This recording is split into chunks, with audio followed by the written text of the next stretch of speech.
Halo semuanya, kembali lagi di Sunyiwara. Semua berawal dari sunyi, kemudian menjadi wara. Sebelum kita mulai, tekan terlebih dahulu tombol subscribe, serta nyalakan juga tombol loncengnya, agar mendapatkan notifikasi dan tidak ketinggalan cerita Sunyiwara berikutnya. Dan juga, tekan tombol like, share video ini ke teman-teman kalian. Buat kalian yang punya pengalaman atau cerita horor pribadi, baik itu kejadian nyata, pengalaman keluarga, atau cerita yang sampai sekarang masih kepikiran, kalian bisa langsung kirim ceritanya ke email sunyiwara.official@gmail.com. Dan seperti apa cerita kali ini? Mari kita mulai.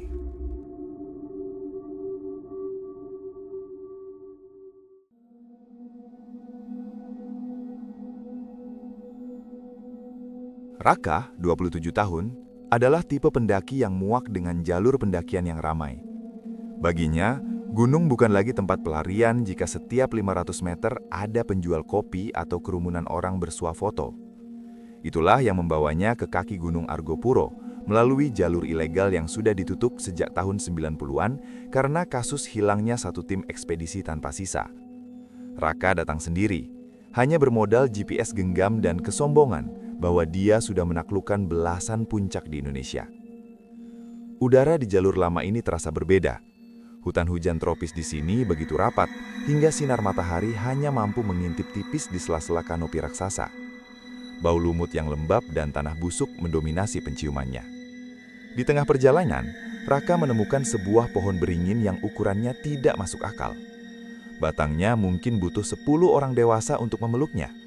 Namun, yang menarik perhatiannya adalah sebuah lubang besar di pangkal batang pohon tersebut. Lubang itu cukup luas untuk menampung 2 orang dewasa di dalamnya. Tampak seperti gua kecil yang kering dan terlindung dari angin hutan yang mulai mendingin.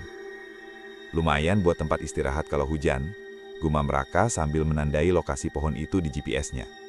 Dia tidak menyadari bahwa di sekitar pohon itu tidak ada satupun suara burung atau serangga.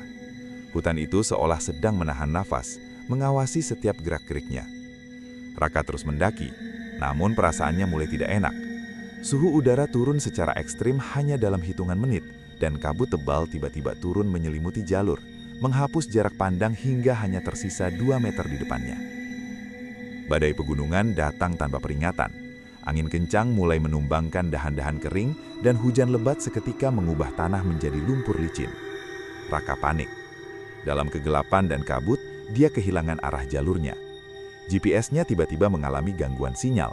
Layarnya berkedip-kedip sebelum akhirnya mati total. Dalam kondisi hipotermia yang mengancam, Raka teringat pada pohon beringin raksasa dengan lubang di pangkalnya tadi.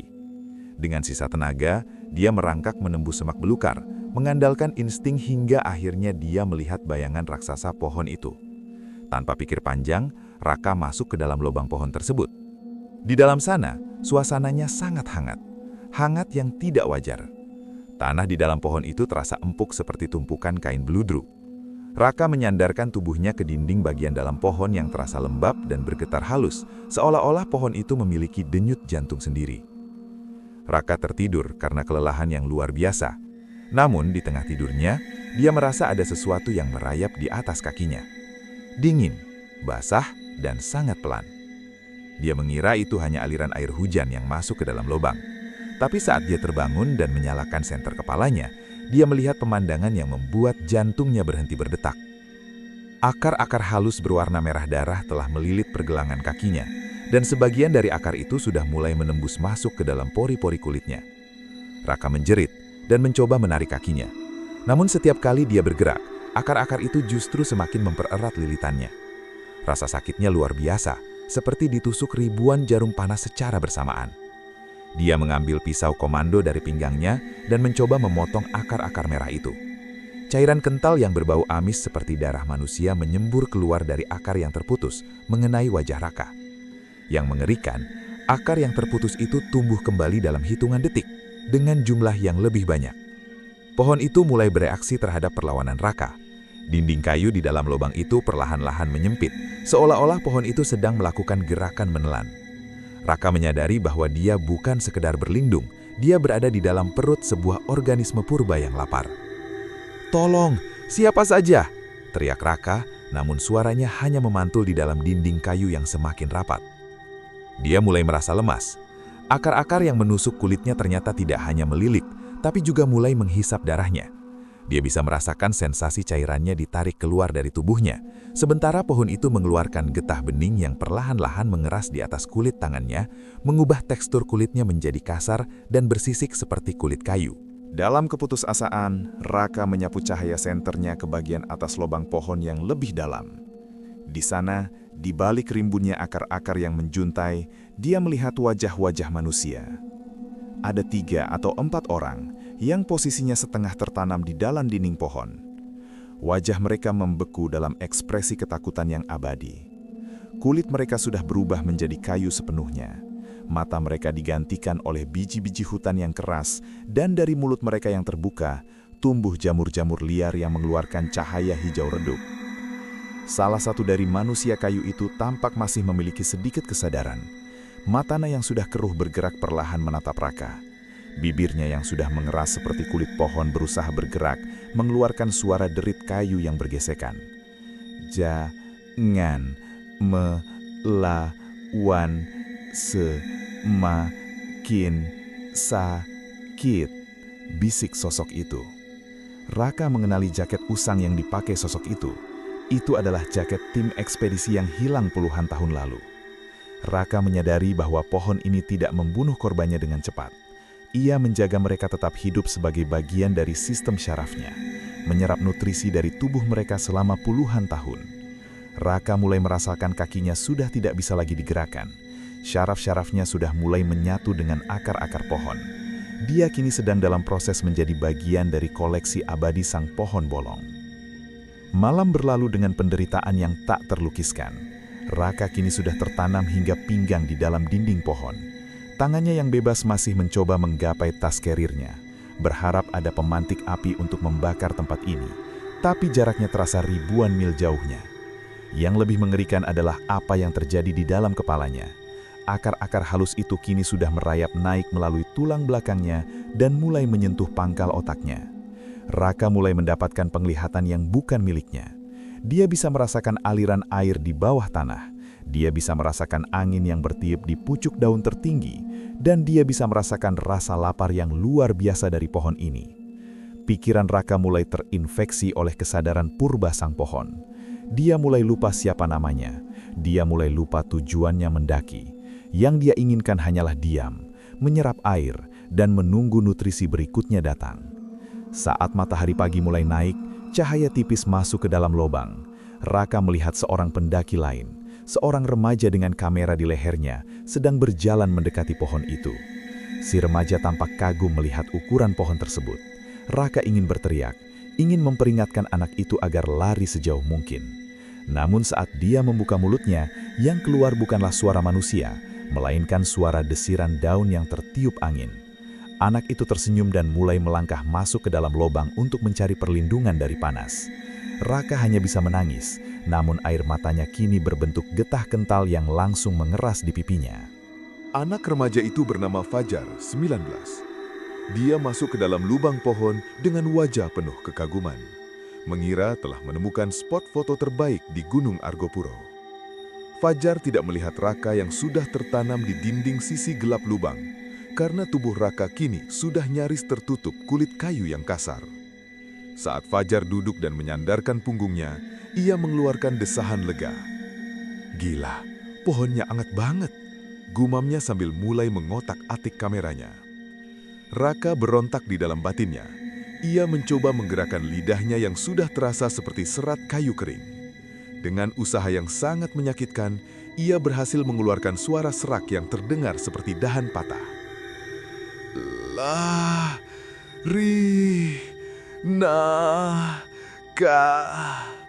Fajar tersentak. Ia menyalakan lampu kameranya dan menyapu seluruh ruangan. Saat cahaya itu mengenai wajah Raka, Fajar menjerit histeris. Ia melihat wajah manusia yang seolah-olah dipahat di dinding pohon, dengan mata yang terus mengucurkan getah bening. Fajar mencoba bangkit, namun ia terlambat. Tanah di bawahnya tiba-tiba melunak seperti rawa, dan dalam sekejap, akar-akar merah yang haus darah langsung melilit pinggangnya, menariknya jatuh ke dalam pelukan kayu yang mematikan. Penyatuan Fajar dengan pohon berlangsung jauh lebih cepat daripada Raka. Pohon itu seolah-olah sudah belajar cara mencerna manusia dari tubuh Raka. Raka terpaksa menyaksikan pemandangan yang menghancurkan jiwanya. Ia melihat bagaimana akar-akar pohon itu menjahit mulut Fajar agar tidak bisa berteriak, dan bagaimana ujung-ujung akar yang tajam menusuk masuk ke telinga remaja itu untuk mulai menguasai sistem syarafnya. Dalam kondisi yang terhubung secara syaraf dengan pohon, Raka mulai bisa merasakan apa yang ada di pusat pohon ini. Jauh di dalam inti batang beringin raksasa itu, terdapat sebuah ruang hampa kecil. Di sana, tergantung sebuah organ yang tidak seharusnya ada.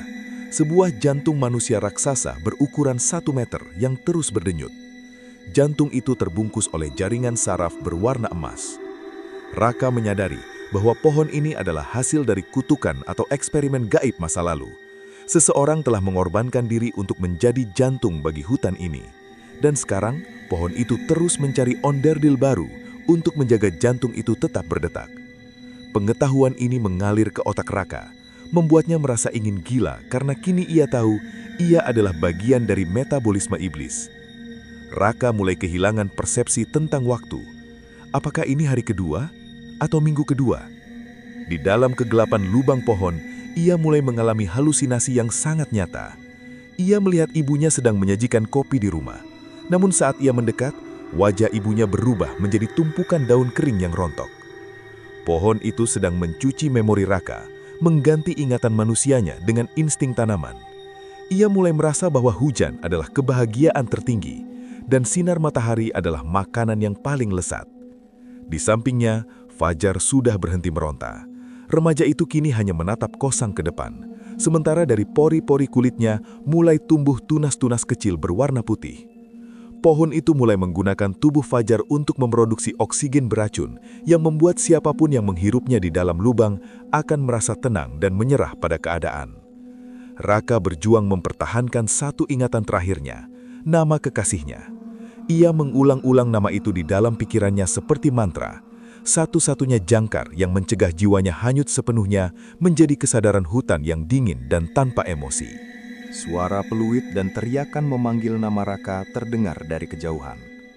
Tim SAR akhirnya sampai di area tersebut setelah menemukan beberapa barang Raka yang terjatuh di jalur. Ada 4 orang anggota tim SAR yang mendekati pohon beringin raksasa itu. "Lihat pohon ini, besar banget. Coba cek lubangnya, siapa tahu dia berteduh di sana," teriak salah satu petugas. Raka merasakan getaran langkah kaki mereka melalui akar-akarnya. Ia ingin berteriak, "Jangan mendekat!" Tapi saraf komunikasinya sudah sepenuhnya dikunci oleh pohon. Pohon itu tiba-tiba mengubah aromanya. Bau busuk mayat dan getah amis seketika hilang, berganti dengan aroma bunga hutan yang sangat harum dan menenangkan. Ini adalah jebakan.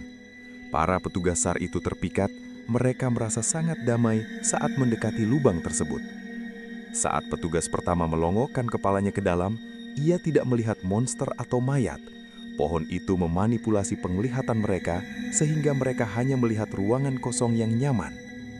Saat mereka semua masuk untuk beristirahat sejenak, dinding lubang itu tiba-tiba menutup rapat dengan kecepatan kilat, memerangkap 4 orang terlatih itu di dalam kegelapan bersama Raka dan Fajar yang sudah separuh kayu.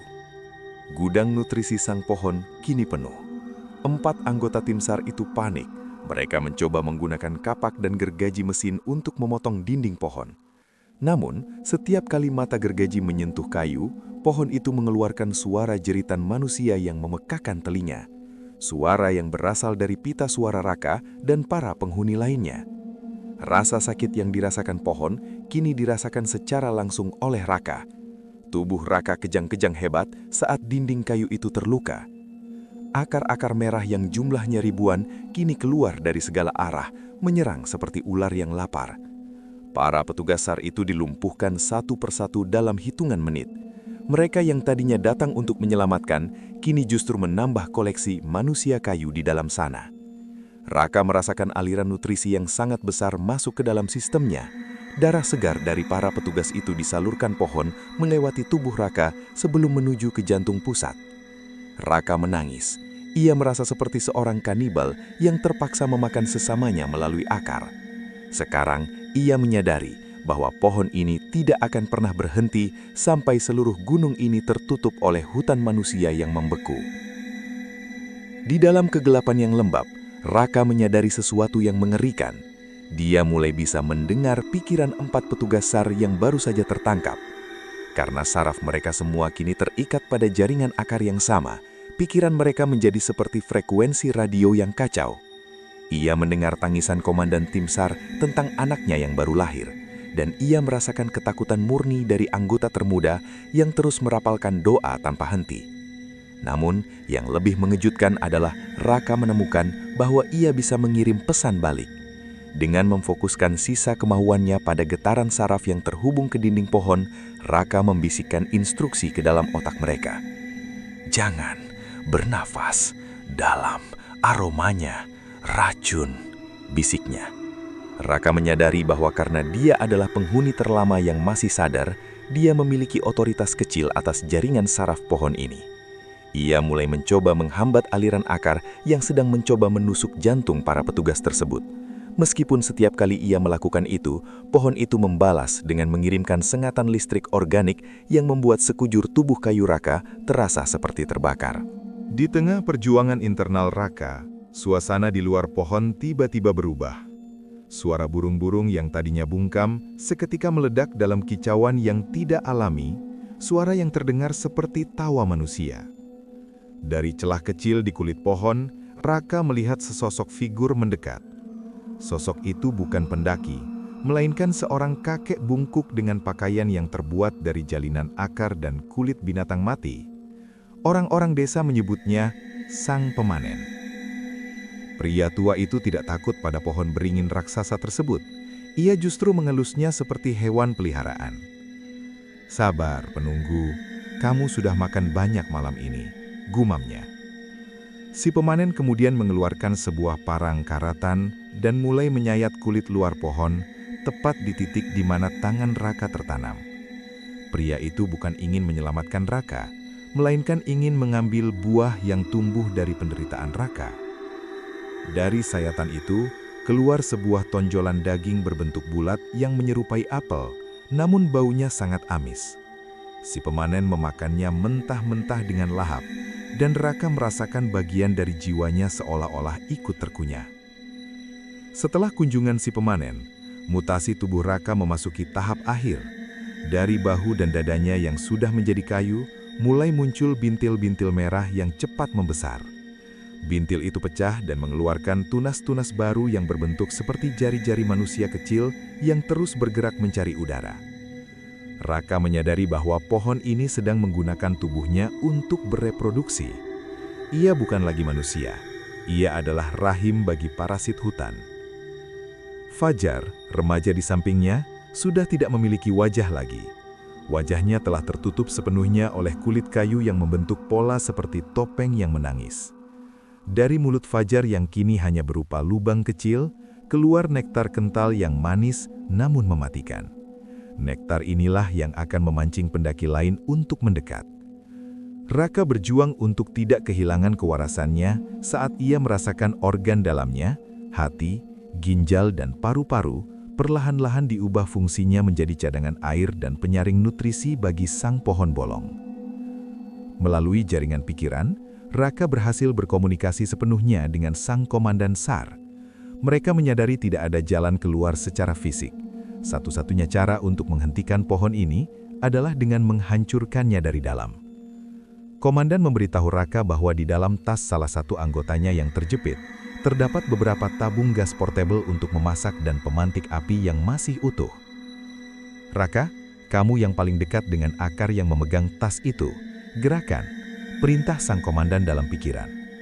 Dengan mengerahkan seluruh sisa kemanusiaannya, Raka mencoba memerintah akar-akar yang melilit lengannya. Itu adalah pertarungan kehendak yang sangat menyakitkan. Akar-akar itu melawan, mencoba menusuk otak Raka lebih dalam untuk mematikan kesadarannya. Namun, Bayangan wajah kekasihnya dan dendam pada pohon ini memberi Raka kekuatan. Perlahan, sangat perlahan, salah satu akar yang menyatu dengan tangannya mulai bergerak, menarik tas carrier petugas SAR itu mendekat ke arah pusat lubang yang penuh dengan gas oksigen beracun yang mudah terbakar. Saat tas itu berhasil ditarik, dinding kayu pohon tiba-tiba berdenyut kencang. Pohon itu seolah tahu bahwa ada ancaman di dalam perutnya. Sebagai bentuk pertahanan diri, pohon itu menarik Raka dan para petugas SAR lebih dalam ke dalam batangnya. Disinilah, untuk pertama kalinya, mata Raka melihat secara langsung jantung hutan yang selama ini hanya ia rasakan. Itu adalah organ raksasa yang menggantung di tengah rongga batang, berdenyut dengan irama yang berat. Deg-dung, deg-dung. Jantung itu tidak hanya terbuat dari daging, tapi juga jalinan rambut manusia yang panjang dan ribuan urat saraf emas. Di permukaan jantung itu, terdapat ratusan wajah kecil yang terus bergumam, wajah-wajah orang yang pernah ditelan oleh pohon ini sejak ratusan tahun lalu. Raka menyadari bahwa jika ia bisa meledakkan gas di titik ini, ia akan mengakhiri penderitaan ratusan jiwa, termasuk dirinya sendiri. Namun, tepat saat ia hendak memicu pemantik api dengan akar yang ia kendalikan, sang pemanen kembali muncul di lubang pohon, menatap Raka dengan mata hitamnya yang kosong. "Jangan nakal, pupuk kecil," bisiknya sambil menghunus parangnya. Si pemanen melangkah masuk ke dalam rongga pohon yang menyempit, mengabaikan akar-akar merah yang merayap di kakinya seolah-olah mereka adalah kawan lama. Ia menatap Raka yang sedang memegang pemantik api dengan ujung akar yang gemetar. "Kamu pikir api kecil itu bisa membakar keabadian?" tanya si pemanen dengan suara yang terdengar seperti gesekan batu nisan. Pria tua itu membuka bajunya yang kumal, memperlihatkan dadanya yang bolong. Di dalam rongga dadanya tidak ada jantung, melainkan lubang hitam yang terhubung langsung dengan urat-urat pohon. Si pemanen adalah raga pertama yang dikorbankan ratusan tahun lalu. Ia adalah budak abadi yang bertugas mencari pupuk baru agar kesadarannya sendiri tidak benar-benar lenyap. Ia adalah cerminan masa depan Raka jika Raka menyerah. "Jika pohon ini mati, kami semua yang ada di dalam sini akan merasakan rasa sakit kematian 1000 kali lipat secara bersamaan," ancam si pemanen sambil mengarahkan parangnya ke arah tangan kayu Raka. Raka tidak bisa bicara, tapi ia mengirimkan serangan balik melalui jaringan saraf pohon yang ia kuasai. Ia melepaskan gelombang rasa sakit yang ia rasakan selama berhari-hari langsung ke arah si pemanen melalui akar yang mereka injak bersama. Pria tua itu terjerembab, memuntahkan getah hitam dari mulutnya. Raka menggunakan momen itu untuk mengirim pesan kepada Komandan SAR. "Sekarang, buka gasnya!" Komandan SAR yang separuh wajahnya sudah tertutup lumut berhasil menendang tas carriernya hingga tabung gas portable di dalamnya bocor. Bau gas butana mulai memenuhi rongga pohon, bercampur dengan oksigen beracun yang dihasilkan pohon. Suasana menjadi sangat tidak stabil. Pohon itu mulai bergetar hebat. Ia merasakan bahaya yang nyata. Sebagai reaksi pertahanan terakhir, pohon itu mulai menyuntikkan cairan penenang berdosis tinggi ke dalam tubuh Raka dan para petugas lainnya, mencoba membuat mereka tertidur lelap selamanya sebelum api menyala. Pohon bolong menyadari bahwa ia tidak bisa lagi mengandalkan insting tanaman untuk melawan Raka. Ia mulai mengambil alih sepenuhnya kesadaran dua anggota tim SAR yang jiwanya paling lemah. Tubuh mereka yang sudah separuh kayu dipaksa bergerak secara mekanis. Otot-otot mereka ditarik oleh akar-akar kuat seperti boneka marionet. Dua petugas SAR itu bangkit dengan mata yang sudah berubah menjadi lubang kayu yang gelap. Mereka menyerang Raka dan sang komandan, mencoba merebut pemantik ati tersebut. Raka harus bertarung melawan teman-temannya sendiri yang kini telah menjadi prajurit pohon. Pemandangan itu sangat memilukan. Ia melihat tangan petugas itu yang sudah berubah menjadi cabang tajam menusuk ke arah dadanya. Dalam kegelapan itu, Raka harus memilih, membiarkan dirinya hancur oleh teman-temannya atau membakar mereka semua bersama-sama dalam satu ledakan maut. Si pemanen bangkit kembali dengan kemarahan yang meluap. Ia mengayunkan parangnya, memotong akar yang memegang pemantik api di tangan Raka. Pemantik itu terjatuh ke lantai pohon yang becek oleh getah. "Sudah berakhir, pupuk," teriaknya. Namun, si pemanen lupa satu hal. Raka sudah menjadi bagian dari pohon ini. Raka tidak butuh tangan untuk menyulut api. Raka memfokuskan seluruh sisa energi hidupnya ke dalam satu titik di ujung akarnya yang bersentuhan dengan pemantik api yang jatuh. Ia menciptakan gesekan statis yang luar biasa kuat melalui serat-serat kayunya. Tiba-tiba, sebuah percikan muncul. Gas yang sudah memenuhi rongga pohon menyambar percikan itu. Boom! Api hijau yang sangat panas meledak di dalam rongga pohon. Api ini tidak membakar seperti api biasa. Api ini melahap getah dan serat kayu sebagai bahan bakarnya. Si pemanen menjerit saat tubuhnya mulai terbakar, dan pohon beringin raksasa itu mengeluarkan suara lengkingan yang bisa terdengar hingga ke kaki gunung. Api hijau itu merambat cepat menuju jantung hutan yang menggantung di tengah. Raka merasakan rasa sakit yang tak terbayangkan. Rasanya seperti seluruh saras di tubuhnya ditarik keluar dan dibakar hidup-hidup. Namun, di tengah rasa sakit itu, ia juga merasakan kelegaan yang luar biasa. Wajah-wajah manusia yang tertanam di dinding pohon mulai melepaskan diri saat kulit kayu yang mengikat mereka hangus. Jantung raksasa itu mulai berdenyut tidak beraturan, memuncratkan darah hitam yang mencoba memadamkan api. Namun, api hijau itu justru semakin membesar. Raka melihat Fajar, remaja di sampingnya, tersenyum kecil saat wajah kayunya mulai pecah menjadi abu. Mereka semua akhirnya akan bebas. Di sela-sela kobaran api, Raka melihat jantung hutan itu mulai mengkerut dan menghitam. Namun, tepat sebelum semuanya gelap, Raka merasakan sesuatu yang aneh. Akar-akar pohon itu melakukan satu gerakan terakhir, bukan untuk melilit, tapi untuk melempar sesuatu keluar dari lubang pohon sebelum ledakan besar menghancurkan segalanya. Ledakan api hijau di dalam rongga pohon bolong menciptakan gelombang kejut yang meruntuhkan dahan-dahan raksasa di sekelilingnya. Suara dentumannya tidak seperti ledakan mesiu, melainkan seperti suara ribuan kayu yang patah secara serentak. Api itu tidak menyebar ke hutan, ia hanya melahap sang inang.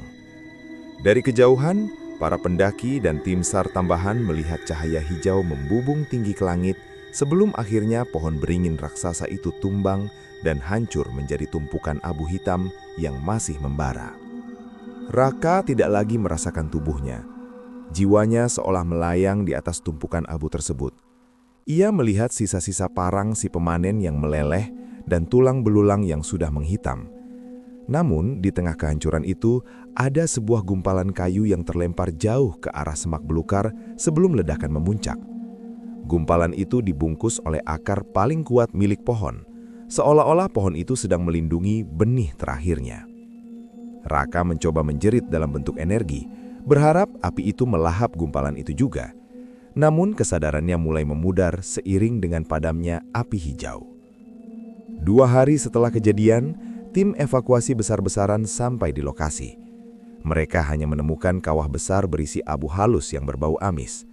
Tidak ada jejak Raka, Fajar, maupun tim SAR pertama. Semuanya telah terurai menjadi nutrisi bagi tanah yang kini menghitam. Namun seorang petugas menemukan sesuatu yang mustahil di balik semak-semak, sekitar 50 meter dari pusat ledakan. Seorang pria tergeletak pingsan. Tubuhnya telanjang, kulitnya dipenuhi bekas luka parut yang polanya menyerupai serat kayu. Pria itu adalah Raka. Secara ajaib, ia dikeluarkan oleh pohon itu sebelum meledak. Namun kondisi Raka sangat memprihatinkan. Rambutnya sudah berubah menjadi kaku seperti ijuk, dan kuku-kukunya keras seperti kulit kayu beringin. Tim medis segera membawanya turun gunung dengan helikopter, menganggapnya sebagai satu-satunya penyintas yang berhasil selamat dari fenomena alam yang aneh. Mereka tidak tahu bahwa Raka membawa sesuatu di dalam darahnya. Raka ditempatkan di ruang isolasi rumah sakit pusat. Ia tidak bisa bicara. Pita suaranya telah berubah menjadi jaringan fibrosa yang keras. Para dokter bingung melihat hasil röntgen Raka. Paru-parunya tidak lagi sepenuhnya berdaging, melainkan mulai dipenuhi oleh jaringan yang menyerupai spons kayu. Setiap kali Raka bernafas, ia mengeluarkan aroma hutan yang sangat kuat. Aroma yang membuat para perawat yang menjaganya merasa tenang, namun perlahan-lahan mulai kehilangan fokus. Raka yang masih memiliki sisa kesadaran manusia merasa sangat tersiksa. Ia menyadari bahwa pohon itu tidak menyelamatkannya karena belas kasihan. Pohon itu menjadikannya spora berjalan. Di dalam sumsum tulangnya, Benih-benih pohon purba itu sedang tertidur, menunggu waktu yang tepat untuk tumbuh kembali. Raka mencoba mengisyaratkan kepada perawat untuk membunuhnya, namun tangannya terlalu kaku untuk menulis. Ia hanya bisa menangis, dan getah bening kembali mengalir dari matanya, mulai merayap di spray rumah sakit yang putih bersih. Teror dimulai kembali di lingkungan rumah sakit. Dinding-dinding di ruang isolasi Raka mulai ditumbuhi oleh lumut hijau yang tumbuh sangat cepat secara tidak wajar. Akar-akar halus mulai keluar dari bawah tempat tidur Raka, menembus lantai beton dan mencari saluran air. Beberapa perawat yang sering berinteraksi dengan Raka mulai mengeluh kulit mereka terasa gatal dan mengeras. Raka melihat melalui jendela kamar rumah sakit. Ia melihat pohon-pohon di taman rumah sakit mulai membungkuk ke arah kamarnya, seolah-olah mereka sedang memberi hormat kepada raja yang baru. Raka menyadari bahwa dia adalah inang baru yang akan membawa hutan maut itu ke tengah kota. Jika dia tidak segera dihentikan, rumah sakit ini akan berubah menjadi hutan beton yang akan menelan ribuan orang. Kesadaran pohon bolong di dalam kepalanya mulai terbangun kembali, membisikkan janji-janji tentang keabadian yang dingin dan sunyi. Malam itu, Raka mengerahkan seluruh sisa kemauannya untuk terakhir kali.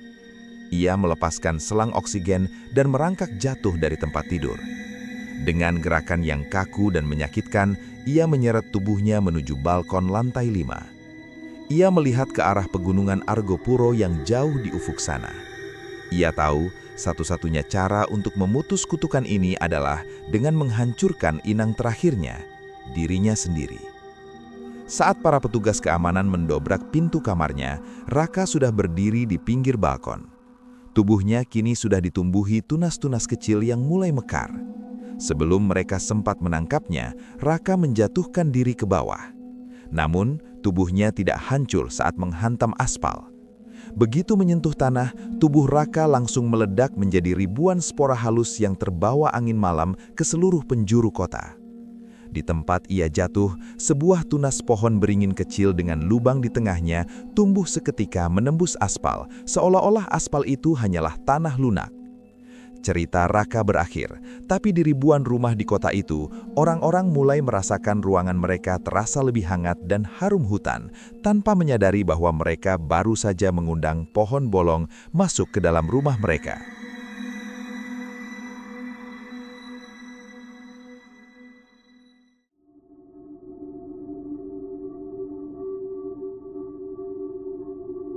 Dan itulah akhir dari cerita kali ini. Menurut kalian gimana? Kalau kalian ngerasa cerita ini nggak cuma sekedar serem, tapi juga ninggalin rasa aneh, rasa kayak ada yang merhatiin dari kejauhan, maka mungkin kalian bukan satu-satunya yang dengar cerita ini malam ini. Sekali lagi aku ingetin, kalau kalian punya pengalaman horor atau cerita yang sampai sekarang masih kalian simpan sendiri, kalian bisa kirimkan ke email sunyiwara.official@gmail.com. Karena di Sunyiwara, semua berawal dari sunyi, kemudian menjadi wara. Aku pamit. Sampai ketemu di cerita Sunyiwara berikutnya. Dan ingat, kalau malam makin sunyi, belum tentu kalian benar-benar sendiri.